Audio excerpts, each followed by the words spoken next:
Hi, my name is Kristin and this is Kristin Kraves Books. So I talk about this all the time. I am terrible at finishing series, reading sequels. I start so many series, read the first book in so many series and never continue on with it. I think I can count on like two hands how many series I've actually completed, and that is just terrible. And I always complain about this, say I hate this, and then do nothing about it. So I thought it would be fun to do a challenge just for myself called Summer of Sequels, and if you are like me and you want to do this along with me, that would be fun. Maybe I'll do a Discord, I don't know, we'll just see if there's anybody that's interested. We can just do a group chat on Twitter or Instagram or something and keep each other motivated, because I am terrible at this and I know that I'm missing out by not finishing series. I think I just don't like to stay in the same story too long, but this summer I'm really going to focus on the series that have been on my shelves for so long or that I'm really interested in. Some are not completed series, so I just want to continue on with them and catch up. And I got a little stack here and then some possibilities and then releases that are coming out in the summertime, so we'll go through all those now. And the first series that I really need to complete is the Southern Reach trilogy by Jeff Vandermeer. The first book being Annihilation, which was the book, that made me realize I love weird sci-fi. And that's like the ultimate weird sci-fi book, and I really like Jeff Vandermeer's writing. So the second book is Authority, which great cover, and the last one is Acceptance. Now the thing with this is I don't hear great reviews about these two. So many people just read the first one like I did and then stop there, but I've had these for a while. I really am curious to see where the story goes from here, and these are not that long. So this is high priority. I actually think the next physical book that I pick up is going to be Authority, and it's got a bunny on a cover. I know that's a trend right now, and these are just beautiful. So I am down for some weird sci-fi. It's been a minute since I read something like that. Then this one is really shameful. The 5th season was my favorite book the year that I read that book, and then I think that was 2020. And then I just never continued on with the series, and I even have the box set. So the second one is The Obelisk Gate, which I have put on so many TBRs, and then the final one is The Stone Sky. This is another one where I think people say the first book is better, but I'm curious enough. These are intimidating to me because as much as I loved the first book, it was a lot to get through and a lot to keep track of, but I think now that I know what to expect, I will have a better time with it, get through it a little bit quicker and not be as confused. So high priority there. And then I do want to read more N.K. Jemisin. I just can't justify starting more of her series when I haven't finished this one yet. The next series will be an easy one for me. I think this is a cozy mystery series, the Enchanted Garden mystery series, the first one being Daisies for Innocence, which I just talked about in a recent reads video. And the second book is Nightshade for Warning, and Marigold for Malice is the third book. And these are just fun, cozy mystery series with a bit of magic and set at like a perfume store. And I could read these on the beach, no problem. This is just an easy one for me. I threw this one in for me so that I knew I could at least do one quite easily. And then this next one is the most intimidating. It is the Greenbone Saga. So I loved Jade City more than I ever expected to, and I flew through it, so I shouldn't be as intimidated by these as I am. But the second book is Jade War, which is quite big. And then this third one, Jade Legacy, is massive. This is huge. It is an absolute brick. And how many pages is this? I'm just curious. I think over 700. So yeah, that's a lot for me, and to have to read both of these. But I loved the world that Fonda Lee created.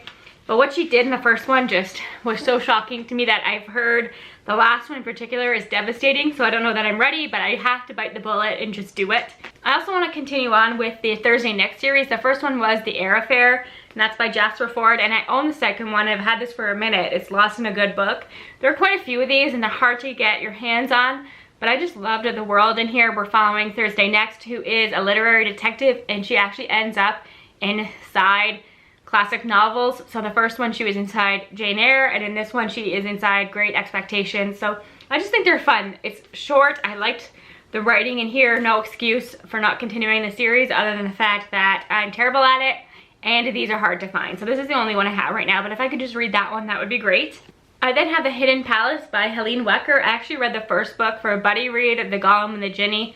Fell in love with it, and it would be great if I could finish this series. It's just a duology within the same year. I never do that, and I loved the research that Helene Wecker put into the first book, her writing, the characters that she built. And while the first one did feel like a satisfying conclusion, it's really exciting that we do have a sequel that she released almost 10 years later. So you know a lot of thought went into this. It is quite a bit larger than the first one. And I'm just curious to see what happens to these characters after the events of the first book. And I've been looking for some more historical fantasy since reading the first book, so why don't I just read the second book in the series? That is just too logical for me. I then have another cozy mystery series here. This is Sense and Second Degree Murder, and the first book was Pride and Premeditation. And these are Jane Austen retellings that are cozy murder mysteries, and the first one was really fun. It is not like a literary masterpiece or anything like that, but I'd had such a good time with it. It was fun to see these characters that we recognize in this murder mystery setting. And I am not as familiar with Sense and Sensibility as I am with Pride and Prejudice, but you know my love for Pride and Prejudice. So it'll be interesting to see if I recognize a lot of the parallels in this one. And then I know the third book comes out next year. I think it's Mansfield Park or Northanger Abbey. I forget which one there is, but I know that we are getting a third book in this series. And I pre-ordered this and still haven't read it, so I really need to do that. I then have a couple romances that I think I can read on the beach this summer, and the first one is Hook, Line, and Sinker by Tessa Bailey. This is the sequel to It Happened One Summer, which was my favorite romance of last year.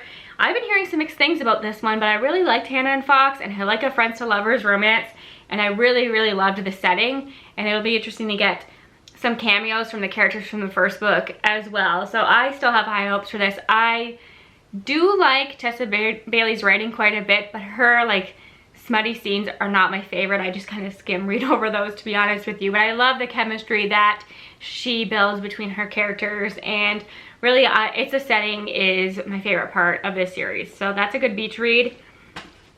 And then By the Book by Jasmine Guillory is the second book in the Meant to Be series. The first one was If the Shoe Fits by Julie Murphy. And I love these series that are companion novels but written by different authors. I think that's a genius idea. And the first one was a Cinderella retelling. This one's a Beauty and the Beast retelling. I already know I like Jasmine Guillory's writing. I like the Wedding Date series. You know what to expect from them, and they're fun for me. It's like comfort reads, but it'll be interesting to read something by Jasmine Guillory that is not part of that series. So yeah, I'm excited about this. I know we're getting a Little Mermaid one next year, so that'll be fun. So these I want to keep up with. So that's a given, I'm pretty sure. So those are the physical ones that I own, but I do have some others. I have the audiobook for the Genesis Wars by Kimi Don Bowman. I read Infinity War last year, absolutely loved it.